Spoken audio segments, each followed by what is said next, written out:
This video will show you how to perform steering angle sensor calibration using the Smart Diagnostic system. The procedure in your vehicle will be the same as in this video. Plug your device into the DLC. First, turn the ignition off, then back on. Next, select OK. Confirm your vehicle and VIN.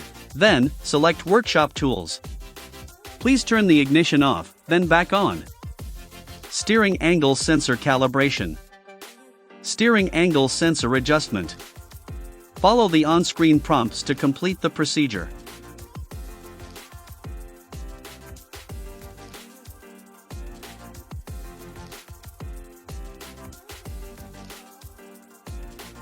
Successfully adjusted. That's how to perform steering angle sensor calibration.